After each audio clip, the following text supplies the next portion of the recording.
Listen up or run for cover. Dropping knowledge from the people who have it to the people who need it. The real Bradley is dropping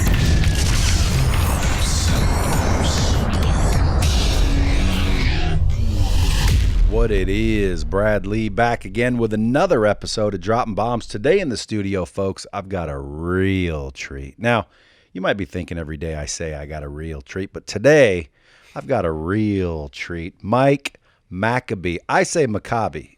You can say one. It might be because I'm part of the tribe from the old school. People call me either or. How do you pronounce it? I say Makabi now that I'm back in the States, but in Israel, where I'm from, we say Makabi. Mike Makabi to you and I, folks. Now, listen, here's why I'm excited that he's here. Number one, he figured out a way to make a shit ton of money. Number two, he's willing to share how to make a shit ton of money, which is crazy because most people who figure out how to make a bunch of money keep their mouth shut. They keep it a secret. They don't want to let it out. They want to just be greedy and they want to get as rich as shit all by themselves. But Mike, he figured out one thing. When you collaborate, you add to the world, you add to what's in it. And when you compete, you're kind of taking away. This gentleman wants to add to the world. Am I lying? No, you're on the money. I'm on the money. Outside of money, the topic of money, you realize once you made it in life, or what you think you call making it in life, there's more to it than just money. It's the quality of life. It's your health. It's your mental state. It's all the great stuff Tony Robbins always says. Yeah. That's really what it's about. And if you're 20 years old, 50 or 70 years old, doesn't make a difference. Money, once you get it, is worth nothing without all the rest of what I just described. So, I'm very happy and excited to be here today. I think you're an amazing human being, Brad. You've done amazing things for a lot of people. Well, and I'm hoping that this message, this short little broadcast you and I are going to be talking about today, will give shed some light and help other people that maybe are going through some hard times or looking for some light in their darkness. Yeah, well, that's why I'm glad you're here, only because the Bomb Squad, which is my faithful listeners, they're all kinds of people. You've got startup entrepreneurs, you got wantrepreneurs, you got big businesses, believe it or not, lawyers, doctors. My demographic is ironically diverse. That's amazing. Yeah, That's amazing. Goes from people that are broke, blue collar, they like my realness, all the way up to the top where there's very successful people that may not really like the elementary message as much as they do, but they can't deny the facts. Facts. That's what life is. You got to live in them. Yeah, and I keep bringing on good folks like yourself. Thank you so much. So, I'm honored to be here. So, folks, Mike has figured out what real estate is all about. At 19, you made what, $250,000?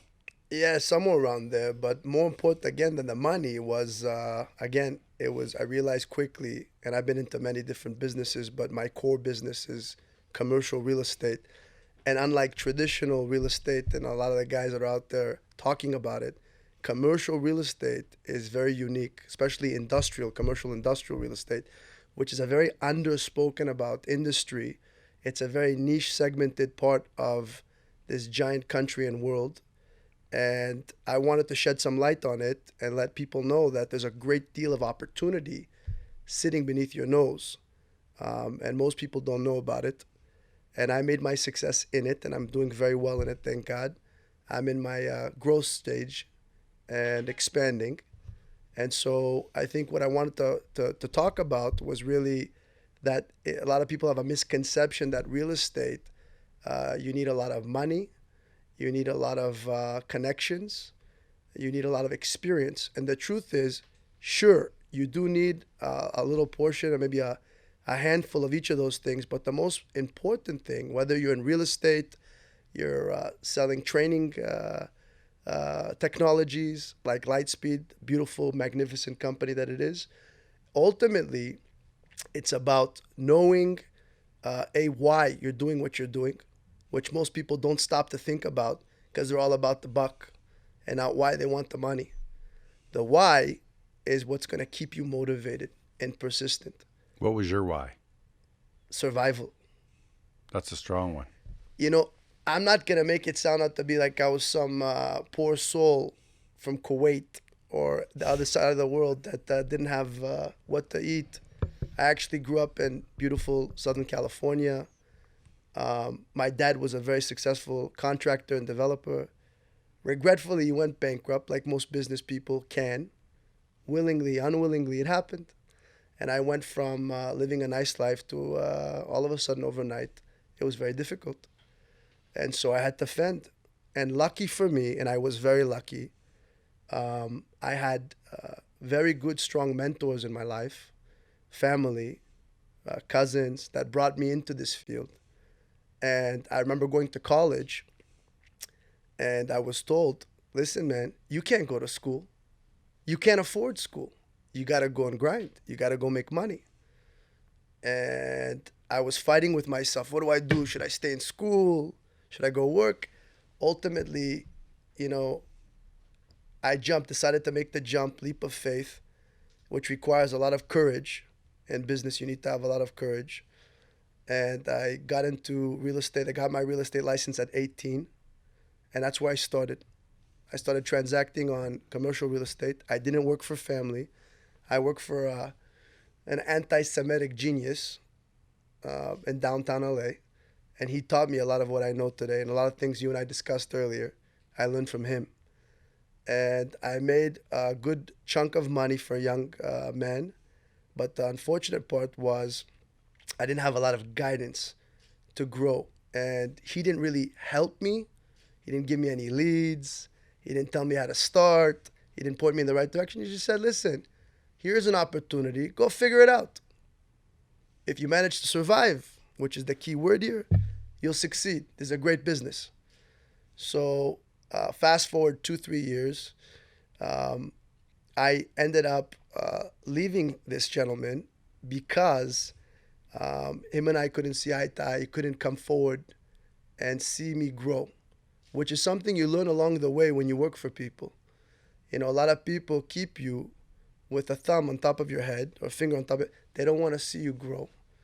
And so, you know, now that I'm my own business owner and I have people that work with me, I realized it's got to be a win-win. You got to help people and they need to see it, genuinely see that you want the betterment of their life. And that's how you really sell someone to stay with you forever. Of course, the product has to be good. Of course, the service has to be good. But really, if you want longevity, which is long-lasting fulfillment, you have to treat people right. You have to care about the people, and you got to do right by them. So unfortunately, that guy wasn't that type of character. He was a one-man genius. He did very well. He probably owned around almost 100 commercial buildings. He managed over 300, him and 3 ladies. Along the way, I realized there was a big shortage for commercial real estate property owner contact information. And there was no companies out there that you can get ownership data, which basically you would need if you wanted to prospect in our business. Every business, I don't care what you're in, if you don't have viable leads, you're not going anywhere anytime soon. So I put my focus, you know, I couldn't stand what I did in the beginning, which was canvassing, which in our business means you're physically door knocking. And I wore a suit and tie, and I would walk the streets of downtown LA in the heat. And I was told this is the best course of action. Now, I look like I'm from the no good part of the world. I'm Middle Eastern. I'm young. Most of these owners are white, older. They would not give me an audience. And so I would waste a lot of my time and I'd get rejected a lot. And it was very discouraging. So eventually I went back to my broker at the time, this man, this genius. And I said, listen, there's got to be a better way to get a hold of these deals instead of walking around all day staring at walls. He said, listen, you can try calling, telemarketing. I said, great. Where's the phone numbers? I'll start dialing immediately. He said, yeah, that's the only trick, kid. No numbers. You got to go dig them up one at a time. So long story short, I end up researching on my own time, figuring out how to get a hold of these phone numbers. It was a slow, annoying, cumbersome process. But I managed to do, he said, he challenged me, this guy. He said, listen, why don't you do this zip code where we're at?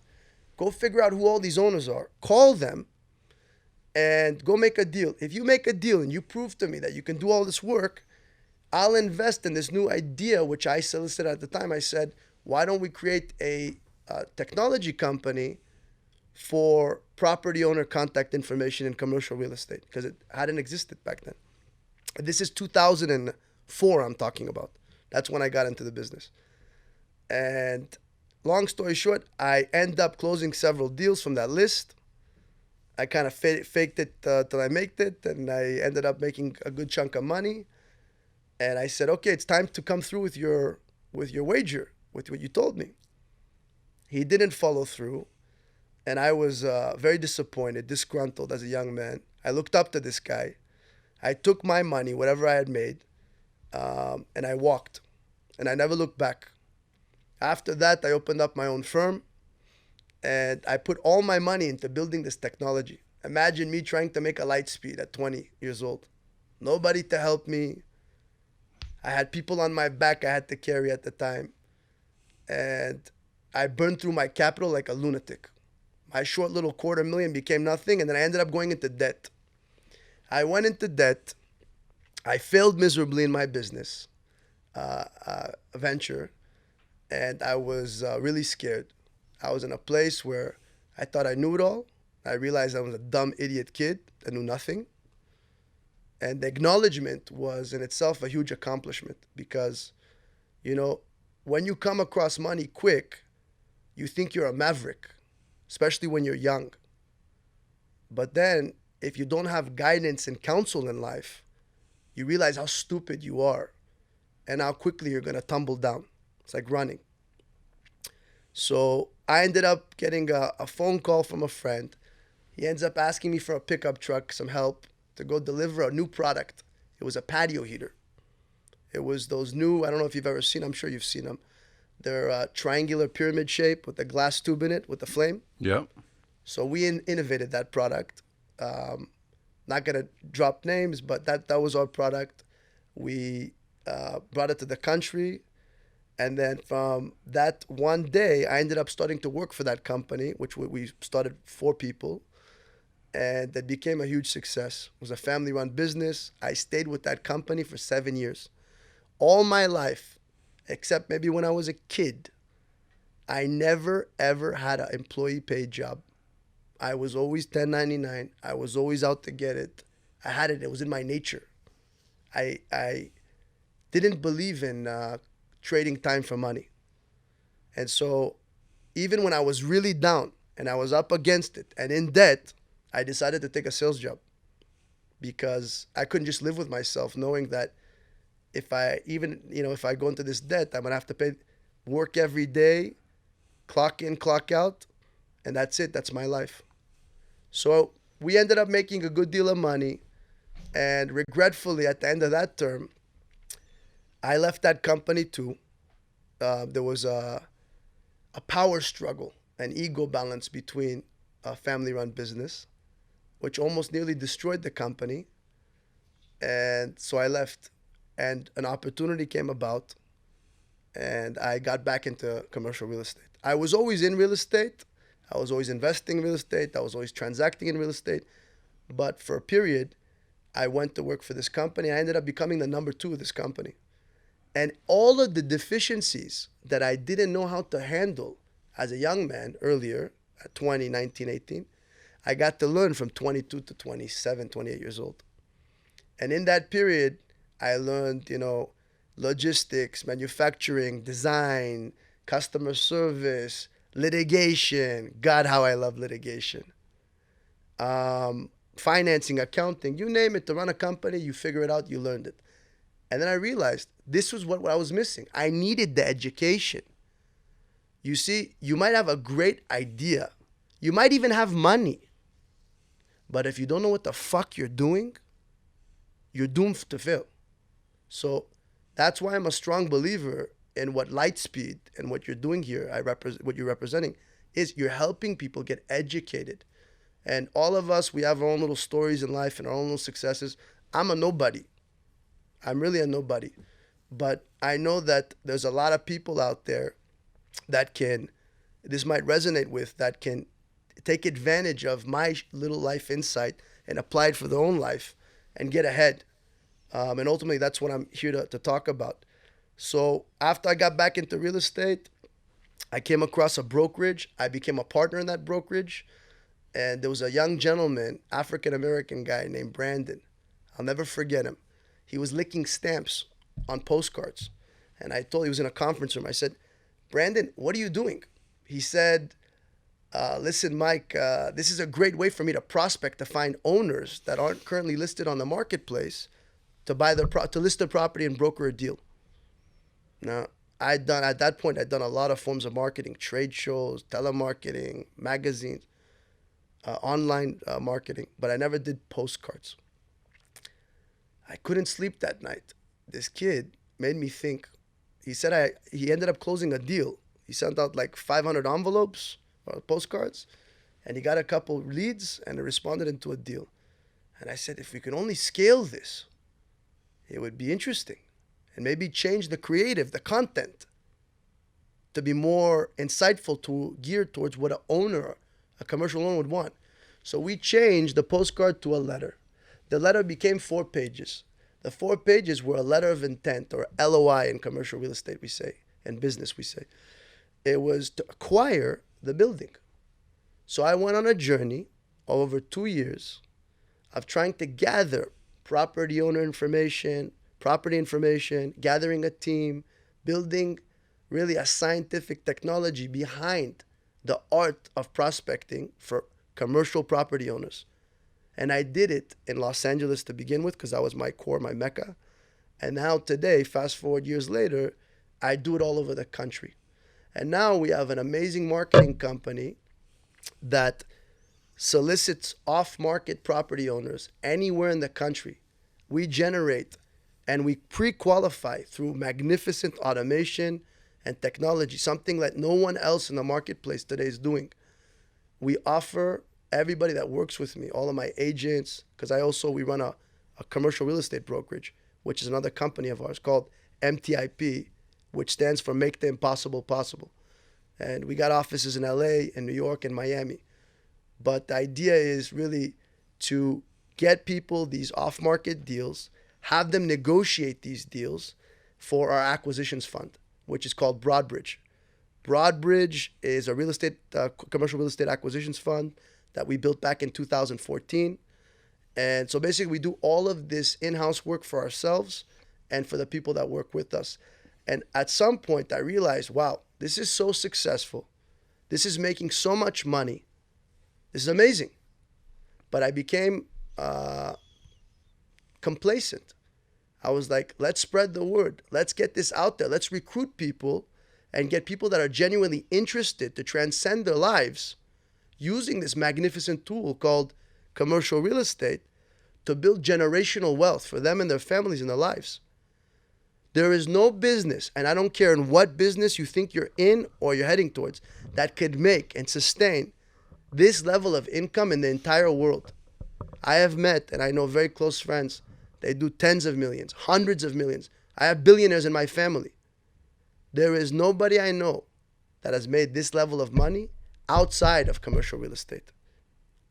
Look, today you got a character like Grant Cardone. He's a great guy. He's an amazing man. His journey went from being a car salesman trainer, right? Salesman, you would know better than I. Yeah. To then selling it online. To then now his whole purpose and his whole calling is come invest in commercial real estate. What do you think? He discovered America? No. He just figured out what all of these generations prior already knew. An elite few knew. Commercial real estate is where you can make genuine, long-lasting wealth. And, lucky for me, I stumbled upon this because of family, because of friends. And now this is my calling and message in my life. I made my money. I didn't need much. And I still don't. I'm very content. I'm very happy where I'm at in my life. I'm not in this business just for money anymore. I'm really in it because it inspires me every day. And I'm trying to be as real as I can. You know, it sounds corny or cliche, but I really don't give a shit about money anymore. It doesn't excite me. You can buy Lambos. I'm sure you bought Ferraris and Lamborghinis in your life. You can buy, travel the world. You can buy a really cool house, all the gadgets, super clothes, everything. In the end, you're going to get miserably bored and you're going to feel empty. And so luckily, I got to that feeling at a younger age rather than older. And now I realize that my life purpose is to go after aspects where are challenging, things that are obstacles for me. That's why I find the most joy in my life today. You know, if there's something that we need to solve in our business, I'm diving right into it because that's what excites me. Meeting you, Mr. Brad Lee, is exciting to me. Why? Because you're bridging a gap between two different worlds, and coming together is more fascinating to me than saying, okay, wire me another 6-digit figure or 7-digit figure into my bank account. What am I going to do with this money? I can't take it to the grave. The whole purpose of why we make all this money, we receive in order to share. And a lot of people don't recognize this. You receive in life in order to share. So that's my story in a nutshell. I don't want to rant about it, but that's how I led to where I am today. And I met Brad through his amazing platform, Lightspeed. We have our course. We have built a course, a 20+ hour course about commercial real estate, how to get started, what you need to get started in the business. If you're more advanced, you know, how to proceed forward and then really become a real estate investor. I am not a broker per se. I do a lot of arbitrage. I don't know. Do you know what that word means? Not officially, but I know the word. Arbitrage, basically you're in real estate. What we do, people. We're creating a commodity out of our real estate contracts. You know, there's people out there, they're brokers. That's one role. There's flippers. They buy homes, remodel them or properties, and then sell them, right? Wholesalers. There's developers, people that build from the ground up. And then there's real estate syndicators. And that's what I do. I'm in syndication and arbitration. This type of real estate model is very lucrative. And it requires the least amount of effort once you know what you're doing. So as far as profit margins are concerned, if someone's looking to make, you know, a 7-digit annual income figure, this is the business you want to be in. And I'm not bullshitting. You can ask anybody in this business that's doing what I'm doing. They'll tell you they're making over $1 million a year. So let's say someone's flat broke, bad credit. Flat broke, bad credit. Okay. So if you have no money. But they got the drive. Listen, if you have no money, I said this to you earlier. The first step of success in my book is you have to invest in yourself. You know, your physical health. If you can't afford $24 to go to LA Fitness a month, really, there's a problem in your life. If you can't make, I have some interns working with me. They'll probably hear this later. I told them, if you can't make $200 a week, I'm giving you shelter. If you can't provide $200 a week, there's a problem with you. And I'm sorry, I can't help you. So the truth is, as much as I want to help the entire world, if you don't know how to help yourself and become a human being as an elementary level, I'm not the guy to help you. Maybe some goody, I don't know what kind of Tony Robbins, you go to one of these courses, they'll help you. Now, as far as bad credit goes, credit is a moment in time. I had bad credit at one point. I lost my shirt when I was younger. I went into debt. I had creditors coming after me. In my course, I actually talk about how to deal with that. And the truth is, that's a easy fix. But in the hierarchy of how do you get the 7 digits, look, it took me 15 years. Yeah, but there's a lot of people out there with, you know, little bit of money, decent credit. But that's what, you know, if someone asks me, why am I not big in real estate? That's why. Number one, when I was younger, I fucked up my credit like a dumbass because nobody in school is teaching the right shit. Someone should have told me as a kid, credit's vitally important. Vitally important. No one told me. It took me probably till I was 30 to get decent credit. And then no one taught me shit. Like I just hit 800 in the last couple of years. I never knew how to get, I kept wondering, how are these people getting 800 scores? I pay my bills. I do this. I stack up the credit cards and I pay them off. And I'm like, what am I doing wrong here? Until I met someone that really understood credit. Credit repair. Well, it didn't need to be repaired. It was credit intelligence. Like, I mean, there's certain things that you do Sure. that will jack up your credit score by 100 points. Like, for example, I didn't know if you have a credit card that's maxed out, you're only supposed to have up to 10%. I heard 30, but sure, I could also take 10 as a Well, number. I'm just going on what he told me, and everything he said's come true. But 10% of your credit card. So if let's say you have a credit card of $3,000, Sure. you can spend $300 on that card before it starts hurting your credit. Sure, absolutely. Yeah. So like, I didn't know that shit. I thought, well, charge them up and then pay them off, and then sometimes you didn't have as much money as you thought at the end of the month, so you make the minimum payment, and then you keep going, and then That's a recipe for disaster. yeah. So I was doing that my whole freaking life. No one told me. So I always thought, shit, I don't have killer credit. I'll bet you I had a 640 on average. Okay. I don't have killer credit, Which is not bad, by the Not way. bad. I've seen worse. yeah, not bad. But I didn't have. Here's what I thought. You can't go get into commercial real estate unless you got some big money down or you have great credit. So I just never even looked at it, which was foolish. So what I'm trying to say to people out there right now is, it doesn't matter if you have bad credit, because it doesn't matter if you have bad credit. You can go secure contracts, find deals for guys like you. You Sure. can literally get your name on a deal because you did the work to find it.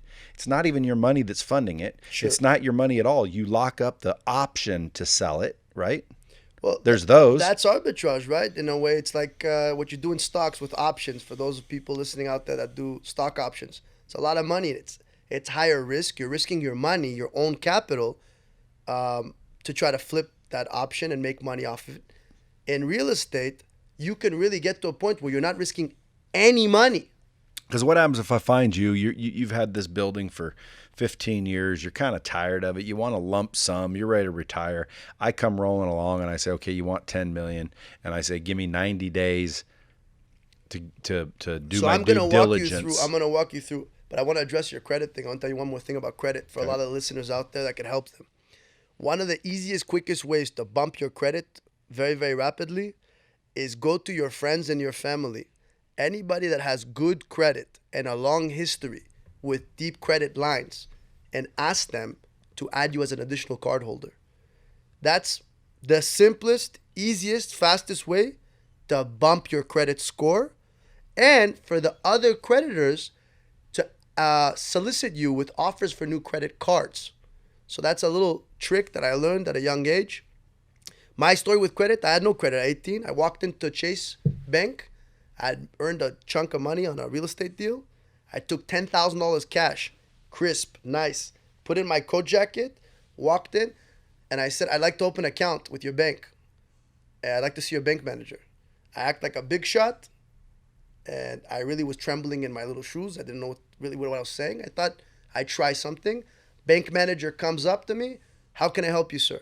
Yeah, I'd like to open an account. He says, okay, sure. This, that, the other. I said, how much do you need for a minimum to open an account? $100, sir. I took out the 10,000. I threw it at him. I said, here's 10 grand. Just open it up. I'm going to wire my other funds in another couple of days. The guy looked at me, funny. He sees this kid. I look like Aladdin, this Middle Eastern kid. And Aladdin. Aladdin. And he looked at me and said, okay. Then as a last minute thing, I said to him, by the way, sir, can, I'd get a lot of cash transactions, wires. I don't have any credit, and I'm moving here to this high rise down the street. My banker, my accountant, keeps telling me I need to establish credit. And being that I'm so young, I was wondering, can you guys give me a line of credit? So the banker looked at me and he said, let me see what I can do, Mr. Makabi. Or Makabi. He came back. He said, the bank has approved you for $10,000. Why? Because I gave him the 10 grand. The second I got that first card from that bank, they started the flood pools of offers. They just started to come in. 10 grand. And I, like a machine, every offer I got, I immediately applied for the credit. At one point, I got like $100,000 worth of credit from 20 different credit cards. My friends were like, "You're a lunatic." I said, "No, I'm not a lunatic. I'm not going to use this, but in a time of need, that's what credit is for. You're trying to expand your business? Guess what? No one's going to hand you any money. But the beauty of this country, and I've traveled all around the world, no other country is willing to give you credit, non-secured credit, like this beautiful United States of America. And you have this advantage. They'll give you 10, 20, 50, $100,000 worth of credit cards that you can accumulate, and that's your seed capital to go and invest it into your next genius idea or your career in commercial real estate." So that's really, by the way, how I got started with credit. That was a story. Later in life, I realized credit cards, if you don't have discipline, will ruin you. And I saw a lot of people Yes, it will. destroy their lives. You know, America's about finance this, lease that, finance that. And the reality is, if you don't have a discipline, you'll get into trouble. And that's why today I probably only rely on American Express corporate card as a business card. Yeah. That's probably my primary card I use. And that's because it's a charge card. And the difference between credit and charge is at the end of the month, whatever bill you generated, you got to pay it due. So Yeah. it holds you accountable. Sure does. I've learned that the hard way too. So that was another insightful tool as far as credit. Now, as far as starting out and getting to the business, look, becoming a real estate agent is probably the easiest way to get your foot in the door. But the issue with becoming an agent is there is no guidance once you get your license. So you might spend $1,000, $2,000, $3,000 initially getting your license, and you're like, now what? And the big companies out there, especially in commercial real estate, they'll treat you like trash. They'll Why? basically run you around, you'll do a bunch of work, and you'll make no money. The smaller boutique firms won't help you because they got their own deals going on. They don't have the time to give you any attention.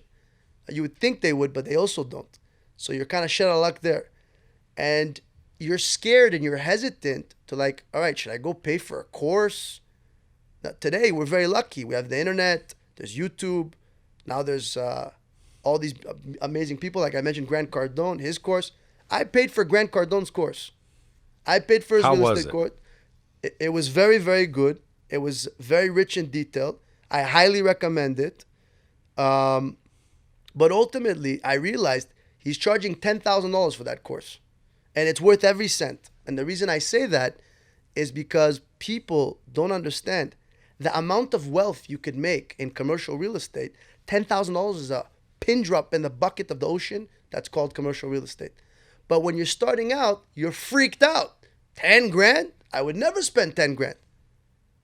On themselves, they never spend anything close to it. So it's scary. And that's kind of why I wanted to create another platform, not to compete, but to supplement the Grant Cardones of the world, the people that have been, at that level, at that caliber, trying to bring education into this field.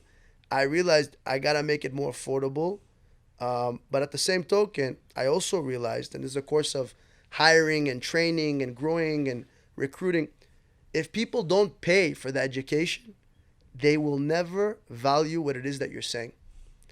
And that's why my shit ain't free. You know, I'm not here to make money off the course. I make 100 times more in my business, which is commercial real estate. I'm not in the education business. I'm not in the virtual training business. I think it's amazing, but that's not my core business. And I realized if I want to recruit people, if I want to find the elite, the commando squad for me and my company and train them tactically exactly the way I know how to run my business, then I had to get on this VT. And, after looking at everything out there, Lightspeed blows everything out of the water. Like, it's like night and day difference. Kajabu, Kajaba, all these other companies don't even compare to what Brad's got. And I'm so thankful he exists because I wouldn't be able to scale and grow this aspect of recruiting, of finding those gems, those people out there that are really hungry, like I'm hungry, to expand and to grow and to scale. And so today, because of our amazing marketing platform, we have deals all over the country. We can literally go in to buttfuck middle of nowhere overnight. I know nobody there. I don't know the market, but I know it's an interesting market. Someone told me something about it, and I'll get an exact count of how many properties exist and the type of property I want to go after, and I can target that property, get pre-qualified leads from people that are actually interested in selling but that are not on the market, give those leads to my qualified agents that work with my company, and then have them negotiate those leads for the fund. And the way we do it is we basically initially, they fall into 3 categories. If the deal is overpriced or at market, we broker the deal, which basically means you're making a real estate commission. Anything under 5-6% commission or margin, what I call it, that goes under brokeraging. If I see that the deal is discounted, meaning it's below the market value, then I will try to either acquire it myself with my own funds that I've accumulated, or I will syndicate the deal, which means that basically I'll bring in a bunch of partners. Brad, you'd be one of them. And I say, Brad, you cough up 100, the other guy 200, the other one 300. You put your money together and you buy the deal as a syndicate. And so that's what we do. And when there is a good chunk of margin, you're able to actually buy the real estate by assigning the deal to the syndicate. And what that means basically is, Brad, if I find a deal for $1 million and I know it's worth $2 million, and I come to you, I'm not going to tell you I'm buying it for $1 million. I'm going to offer it to you for $2 million. And you're going to say, okay, this makes sense at $2 million, I'll buy. And so now you owe me $1 million for me to move over, right? That's the arbitrage. That's what you call the wholesaling. I can make $1 million by selling it to Brad. But I didn't sell him the real estate. I sold Brad the contract for the real estate. Now, if I can change the language, and say, Brad, you know what? You seem like you're a competent developer, a real estate guy. I'm going to, instead of taking your $1 million, I'm going to take $500,000 in cash as a fee. And the other $500,000, I want to roll in with you as equity and become a co-owner of this building. Does that make sense? Yeah, but person can say no if they want to, right? And I could say, go fuck yourself. I'll find another buyer that is willing to engage my deals. Because it's your deal? That's right. But without their money, you can't buy it either. No. A buyer is like the facial hairs on my face. There's an endless amount. They'll keep coming. So long as your article, your product, is in high demand, buyers will always come out of the woodwork. So don't focus your energy on buyers. Buyers are not the objective. Sellers, assets, are what everybody should be looking at. And so we've mastered that, the acquisition, the finding of those assets, and thus you can create leverage and control. And for me in business and in my life, leverage and control are models I live by. I will structure every relationship I have where I never lose my leverage. Because if you lose leverage, you pretty much lost control. You lose control, you're at the wrath of whatever the tidal wave that's coming your way is going to bring you. So we structure deals. We'll go into that $1 million deal. We'll find an owner that hasn't sold in, like you said, 15, a long time, that has very little debt on the building, virtually no debt. And instead of doing what Grant Cardone does, which is he has to go create a private placement memorandum, raise capital through Instagram, through Facebook, and do what he does to generate equity, which is the money you need to put down to buy these buildings. He then needs to go and get the debt, which is the loans from the bank. So he's doing multiple tasks, right? His job. What we do is we find the deals, and if I can't structure my own deal when I can buy it myself, I can't afford it. What I'll do is I'll open the channel to Brads of the world, and I'll say, hey guys, come and buy this deal. You like the deal because it makes sense to you, and I'm going to syndicate you into the deal and earn my stake in the deal by creating that arbitrage, that fee. Because you found the deal. Because I found the deal, I structured the deal, and the way I structure the deal is in such a fashion that I have time to my advantage. Because the owners they're not in a rush to sell. I'm not looking for desperate people. that are like, I need money tomorrow. I'm looking for people that are willing to trade money for my terms. They want $20 million on a building? You got it. I don't argue with people on money or their price. I argue over terms because I know with the right structure and deal terms, I can find a way to get their price. You can always reverse work it. And a lot of people out there peddling real estate, wholesaling, all these courses, all these guys, they're telling you, go and find distressed, poor people that are in dire need to sell their buildings, which is also a strategy. There's many strategies in real estate. But my strategy for myself and what's led to my success is do things relax, where it's a win-win for the owner and for you and for the syndicate that's behind you. That's the only way it's going to work long term. Win-win, man. Win-win. If you said if you don't have any money or very little money and you have poor credit, this is the only way to get into real estate with no money. There's a lot of books out there. It's true. You can buy and own real estate with no money. It's real. It exists. But you need a good product. If you don't have a good deal, you're out of luck. Well, how do you know what a good deal is? You got to take my course. And what about like you offer 20 million and they say, okay, it's a deal. They give you good terms, but 20 million, you paid too much. The building was only worth 16. So again, that's not a good deal, right? We talked about good deals. If you want to own real estate, you got to find good deals. Good deals means that there's there's 2-3 ways to evaluate property. You can do it by cash flow, which is the capitalization rate, approach, which tells you how much income it's generating, or the income can justify the debt, the loan that you're going to get. So if the cap rate's 7, that means it's going to make 7% a year? That's if you paid cash. Cap rate, capitalization rate, describes cash form payment, meaning you paid 100%, you didn't finance it, and that's what the rate of return would be if you didn't finance it. Now, no lunatic in the business would tell you no one buys cash. That's something our grandparents used to do, but today we lever money.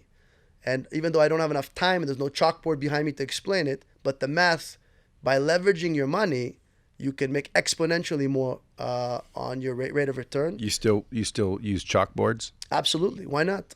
Chalkboards, whiteboards, anything you got, we can write on, we'll do. Sand on the floor, on the beach. I'll spit real estate all day long, brother. Right. Anywhere I am. So back to serious. How do you know if it's worth 20 mil? Okay. So one of the steps in our process is called Q, comping, underwriting, and evaluating. So we teach people how to do this. All of my reps, everybody that works with me, gets a thorough education on how to evaluate real estate. Then determine what the price it's worth. And you can't really, we're not appraisers. You have to pay thousands of dollars for an appraisal to get an accurate report. But you can do what we call a broker opinion. It's like a basic report. You take comps of what's sold recently. That's one way of doing it. You underwrite the deal, which means that you analyze how much income it's bringing today, how much income it could bring tomorrow, what the expenses are, and then you cipher through that to get a rate of return, a cash flow, a cash-on-cash return. So that's 2. And then there's 3, which really isn't used, is the replacement cost approach or the construction approach. So if you can't find comps and the income doesn't make any verbal sense, then you go and see what similar buildings, the construction of it would be considered, what it would cost. But generally, most people in residential, they'll do the comp approach. In commercial, they'll do the income approach, because most investors are looking for income-producing property, which is great. If you could come across it and you find it, you're kingpin. Grant Cardone does just that. That's why he's on a wave of growth, right? He now has a beautiful system. He has equity being raised by his fund, which are all the beautiful people on Instagram and Facebook following him. He has debt coming from the commercial lenders, and he's done it enough times now that he has a great credible reputation with them. They'll give him whatever he wants. And then he finds deals. And now how he finds deals is very different than the way I find deals. Because he's already at the top of the pyramid, deals come to him because people know he can close the deals. For me and for the average Joe out there, you got to get clever. You got to be resourceful. And so what we built was this marketing platform to find any deal anywhere. And basically, we gather our equity by buying it cheap and selling it for a higher value and take our equity in exchange for a fee. The way we raise debt, which basically means the loan, is if an owner has owned a building, for a longer period of time, he doesn't owe anything on it, most likely. You can ask that owner to carry back a note, to do seller financing. Will they do that a lot? If you find the deal where it describes the criteria I just explained, they will entertain it. And the reason behind why they would is very simple. If they sell the building and they make a shit ton of money, they're going to pay Uncle Sam 25 to 30% in what's known as capital gains. And they want to avoid those taxes. So they do something called a 1031 tax deferred exchange. That's the IRS jargon for tax code. That basically allows you to take your proceeds and move it over to to a better or different property, similar properties, so they can cash flow from it. And a lot of owners do that. The problem is you have 45 days from the moment you close to identify those properties. And if you can't do it within that time, you're paying the gains. So a lot of people don't want to be under pressure. They made a lot of money. They have to go looking right now. So what I tell them is, listen, I alleviate that stress. Why don't you just become my bank? Finance your building to me. You become my bank. You hold a mortgage in your name against the asset. I buy it. Like, let's say it's a vacant building. Is it possible to do that with zero down? 100%. You can structure 100% financing. 100% financing exists, ladies and gentlemen. You can do it. It's called creative financing. All this whole discussion we're just sharing right now is very viable. It happens all the time, but you can't be in that room. You can't be in that conversation if you don't have the prospect, right? So first step is You going gun shooting? no, we're doing it we're doing it a little later. We're gonna take my lady here. We're taking her gun shooting for the first time. But first step is get the lead. Second step is structure the deal, and then third step is sell the deal. Sell the deal. But what I mean by that is either you're gonna collect a fee or you're gonna sell it in the form of syndication so that you can earn an equity stake in the building. And then, my friends, you sit on cash flow. You sit on depreciation, which basically means you're Donald Trump. You pay zero on taxes for the rest of your life. Even if it's appreciating, you get to depreciate it. Yeah, these are the three rudimentary things about real estate. Appreciation, which means you earn more in value and equity over the course of time. That happens because the market value goes up from other properties being sold, or because you manage to raise the rents, or because you manage to decrease your expenses. That's how you create equity and appreciation. Cash flow, which obviously everybody understands, is that residual income coming to you from the rents. Can't you just raise the rent? You own the building now. Yeah, you can raise the rent, of course. You walk in and say, everybody's paying $100 more a month. Well, depending on the lease terms, yes, you can. Of course you can. 100. That's actually your intention. Your goal is to take a vacant building and stabilize it, which means you're going to put tenants in it and obviously collect the highest rent possible. Or your goal is to take the existing rents, which is what Grant Cardone does, and he raise it by a couple percent, 5%, 10%. What people don't know is that $50 hike in rent, when you have 300 units, that's another $100,000 a year in income, which then translates to maybe another $1 million, $2 million in value. But people don't know this. People don't understand this because people are fucking lazy and they don't want to put in the time to invest in themselves. What about when the stock market takes a shit, the economy takes a dump, and the property goes down in value? Okay, I'm 33 this year. Okay, I haven't lived long enough. You lived a couple of years more than me. How many times has the economy plummeted and real estate gone down to then go substantially higher than what it was? In the last 100 years, has real estate gone down or up?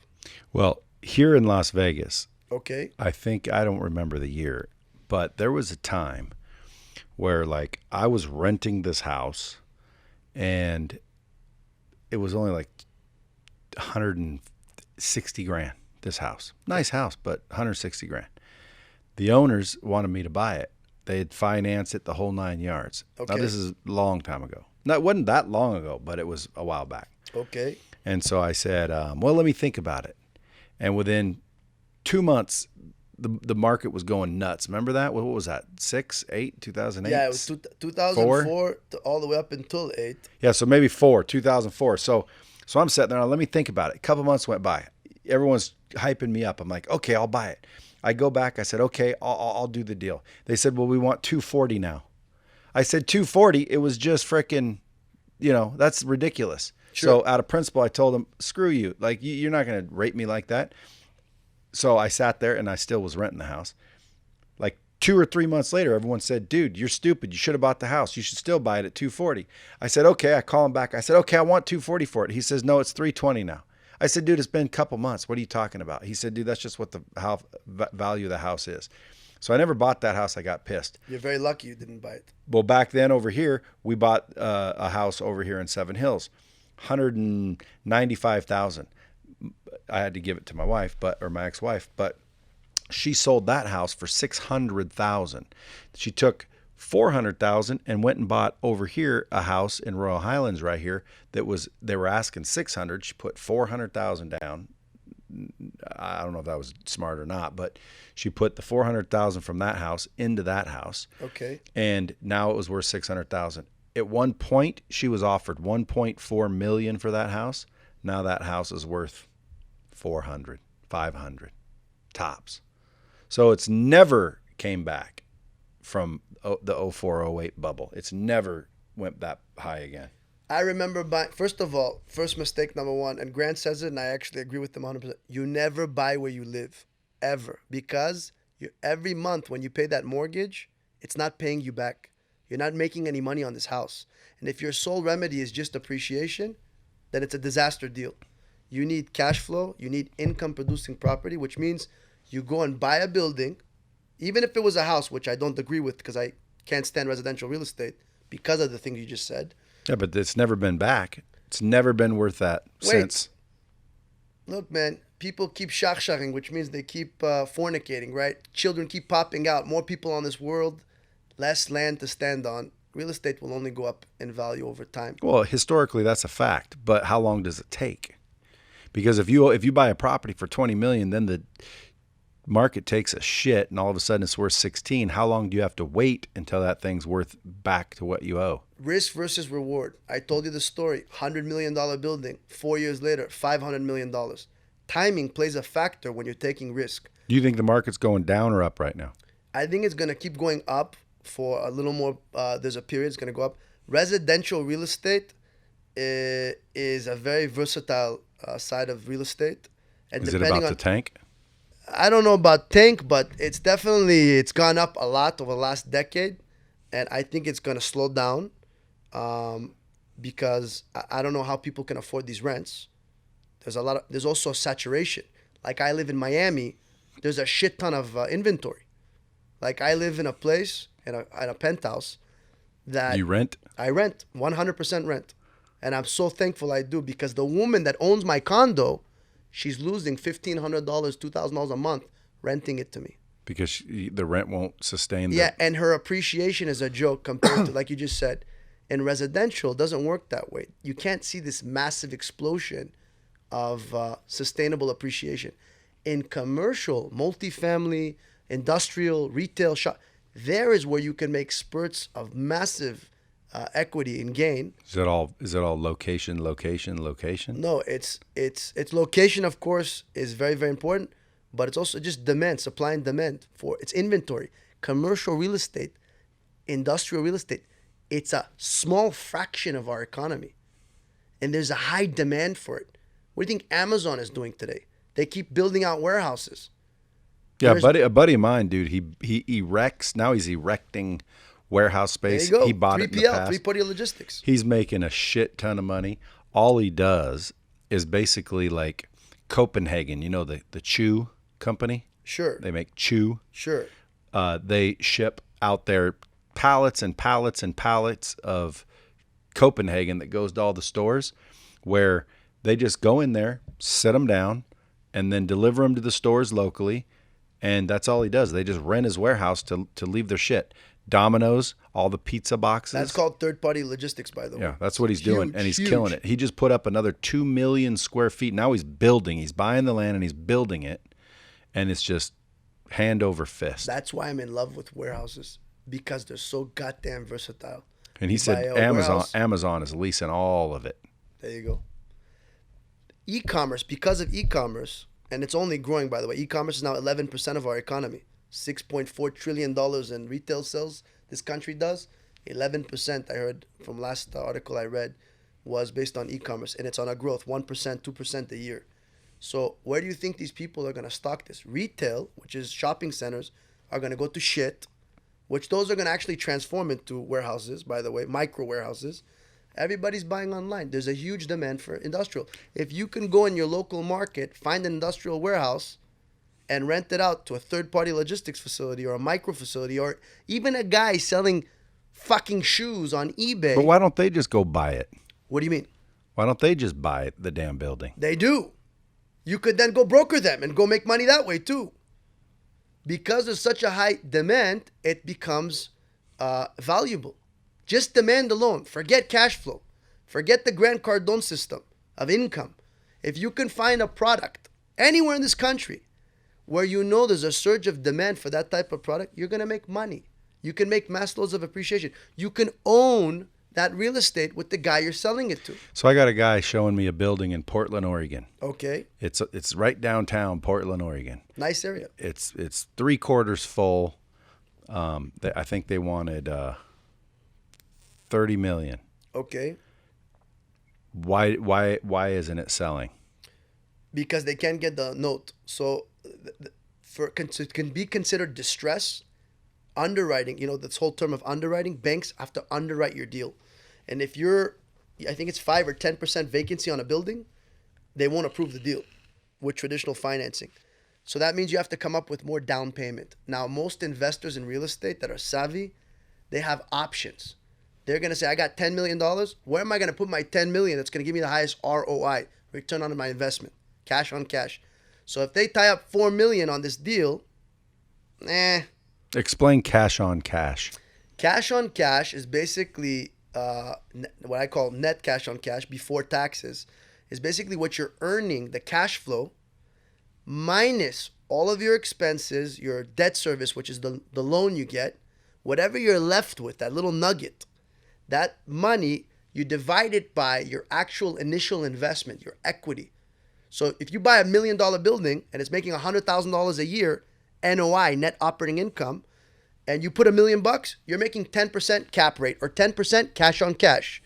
But if you take that same $1 million building, it's $100,000 in income, and then you go get a loan on it, and the loan is like $50,000 a year as your mortgage, your debt service, you're not making 100, you're making 50. Yeah. So and the it's 50 $200,000, cash on cash. let's say you put down, you take 50, right? Because you didn't put $1 million down, you put 200 grand down.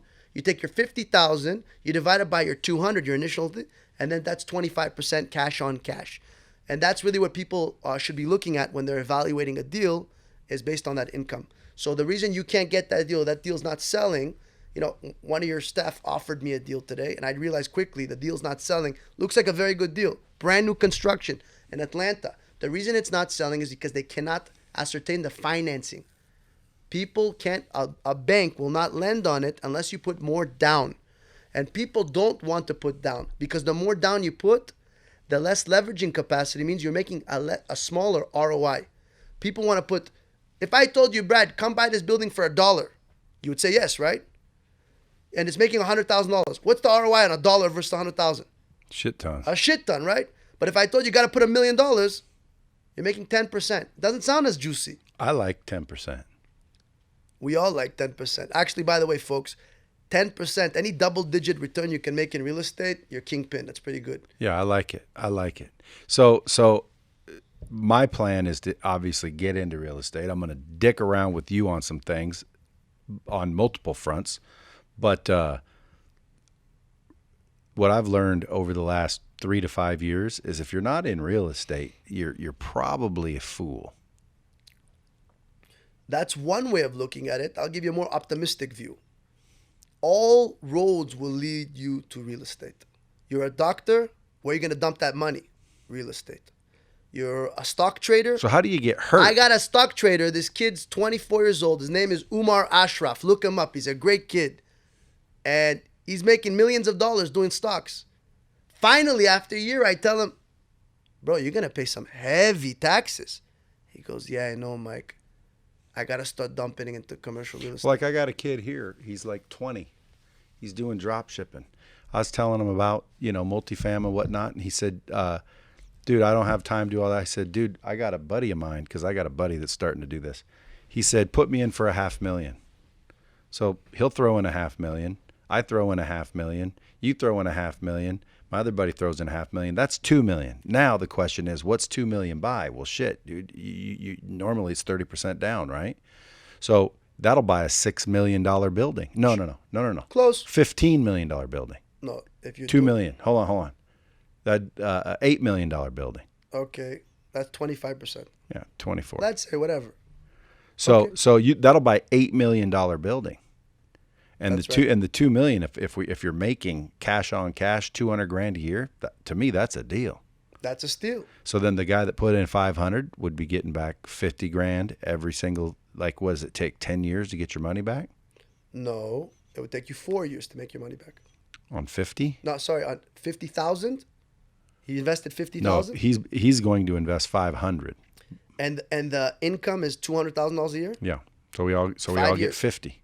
If it's 200,000, what's the total pool of investment? 2 million. 2.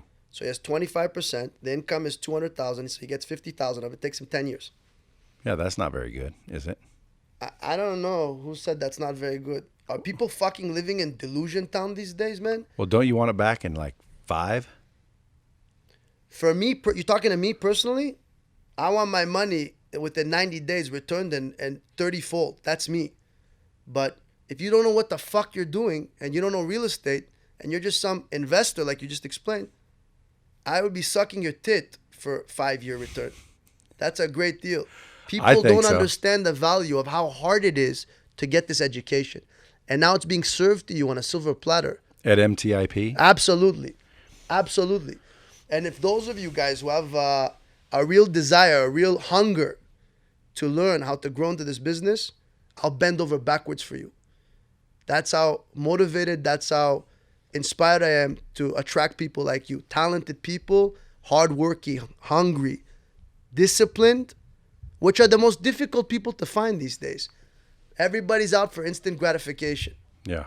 If you're instant gratification, you're looking for instant gratification, don't call me. Don't know me. Don't sign up to my course. I'm not interested in knowing you. You want true fulfillment, generational wealth, success beyond all levels you ever dreamed of? Hit me up. So what happens, like, let's say 5 years from now, I get tired of Lightspeed and I dump it for, let's say, Couple $100 million. Yeah, 250. Okay. Now, again, I got my partner, Jay. I got to cut him off. It's all going to be capital gains because I built the company from scratch. So it's all capital gains. Of course, I'll probably get a little spot in Puerto Rico and save a little on that. But let's say I'm sitting on 150 mil. Okay. Like, it's in the bank. It's not earning shit. How do I start finding these deals?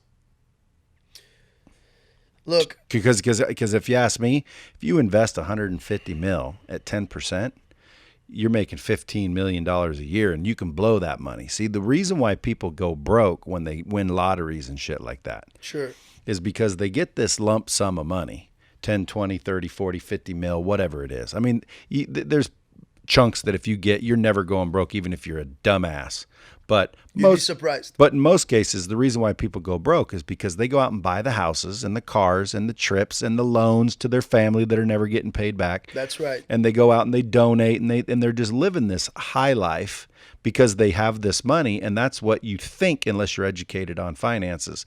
Where if you were smart and you won a lottery, and let's say you took that 80 mil, you act like you don't have 80 mil, you invest it into commercial or some sort of investment. No. Just commercial real estate. If you have a thriving business, maybe. That would be the only alternative. Well, there's other cash flow businesses, storage facilities. Is that commercial real estate? Absolutely. Okay. That's industrial real estate. Falls under commercial real estate. Yeah. So, I mean, whatever the terms are, you invest that money. Okay. Don't spend it. Don't buy a house. That's right. And then let's say you get 10%, which, by the way, 5% would be $4 million a year.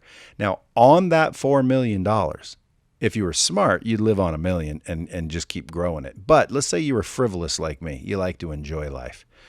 So you take that $4 million a year and you blow it. and it'll never stop coming, because as your investment, income is coming in, usually, especially if you wait and you're patient, that 80 million in investment is now 160 million. And then if you can last 30 years, which I may not, I'm already 50. In 30 years, till 120 you'll live.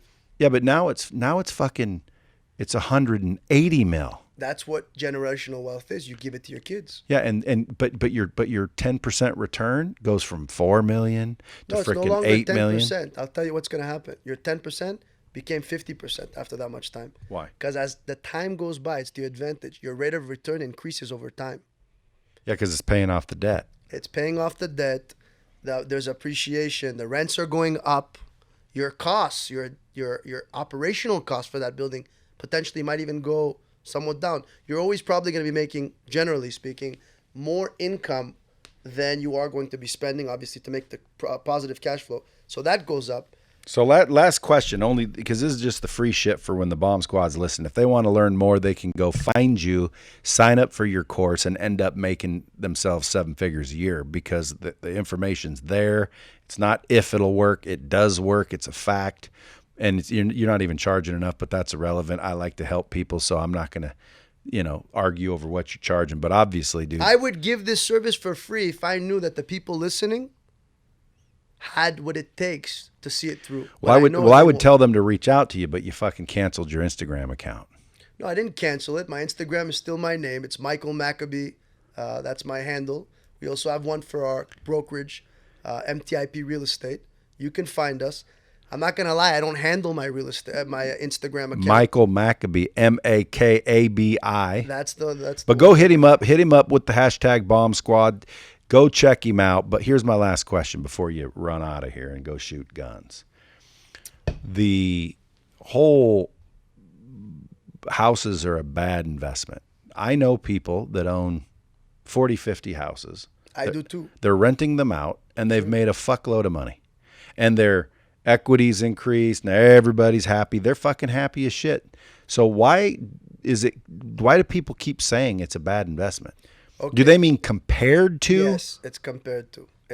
So it's not a bad investment. It's just compared to what you should be doing with that money. It's bad. It's two-pronged. It's bad compared to, because you can make much more money in commercial real estate. It's like being a real estate agent, right? If I go into residential, the average transaction price will be, on average, a couple $100,000 to like high-end homes, maybe a few $1 million. In commercial real estate, it starts at like $1 million and goes to hundreds of millions of dollars. And there's not a lot of training on commercial real estate out there. There is not, no. I've had several people say that there is hardly any training for commercial real estate. And so that's one, right? You make more money just from that. The second thing is you're not producing income on residential. Most people buy a house. This is what most real estate owners do, homeowners. They buy a house and they think they're going to live there for 30 years. The reality is they move. The other reality is people refinance every 3 to 7 years, which means that goddamn note starts from zero again, and the bank collects all that interest all over again because you're cashing out that money and taking that trip to Mexico. So it's an illusion that a home is a good investment. The appreciation aspect doesn't rise as fast as commercial does. The stability, the vacancy, if somebody leaves that house, you're fucked. If someone left a 10-unit multiplex or apartment complex, one guy leaves, you're still producing 90% of the income. 9 units are available. Yep. If half of them left, you're still making half of the income. So here's another good point about commercial over residential, even multifamily. Sure. Commercial doesn't have a fucking toilet and fridge in every unit. No, here's a net leases, triple net leases. You can buy an industrial complex, a shopping center, an office building, and the tenant basically pays your taxes, your insurance. They deal with everything. You're like collecting a net fee, net check every month, where you can only dream to get this in residential. Listen, the bottom line is it's quality of life. It's what I said in the beginning. You want to make the most amount of money with the least amount of brain damage in the shortest span of time. And that comes from really experience. Yeah, this is it. And let me tell you guys something. If I could do things over, it'd be 2 things. One, I would seek out knowledge quicker And Absolutely. 2, I would invest my money more wisely. If I would have spent all the money I've spent trying to impress people into real estate, it'd be impressive. And I believe you. Yeah, the bottle service, the fancy cars. It's all bullshit. It's all bullshit. And Bullshit. And not only that, dude, if it went away tomorrow, okay, not one person that was at that table drinking out of my, $10,000 bottle service nights and frickin' rode around in the Ferraris and the frickin', nobody would come over here and be like, dude, I owe you money because that was such an incredible memory. That's right. If I would have taken that money, I may not have as many friends going, dude, that fucking guy's the best. But guess what? I'd have so much loot right now. It'd be ridiculous. So what do I got to do? I got to freaking just continue to build and start getting wise and correct the mistake by freaking starting. It's never too late to start, folks. When you think, oh shit, I'm too old now, or Absolutely. you're not too old, dude. Get going right this Or second. too young. Or too young. You don't have to be too old, too young. And I would tell you, just invest in yourself. Don't spend your money. Don't try to be something you're not. Own up to who you are. You don't need the fucking watch, even though I have one. I waited till I was 30 years old to buy this Rolex. I say had the passive money. income. Listen to me. I had the money when I was 20. I could have been an idiot. I had a couple $100,000. Could have bought $30,000, dropped on a gold watch. I didn't. I waited. I suppressed immediate gratification. Everything in my life like this. Don't look up what you see on Instagram and social media. It's all fake, folks. It's all fucking fake. These people are living in debt. These people are not real. They're all jaded. Let me tell you what's waiting for you at the end of the rainbow. Emptiness. You want true fulfillment. Know your why. And then find me and find Brad and we'll help you out with the rest. You heard it, folks. Listen, Mike, thanks for coming in. I know you Thank guys you are so heading very off much. to Thank you, Brad. Hawaii soon. Yeah, we're going to Maui, buddy. But when you come back, try.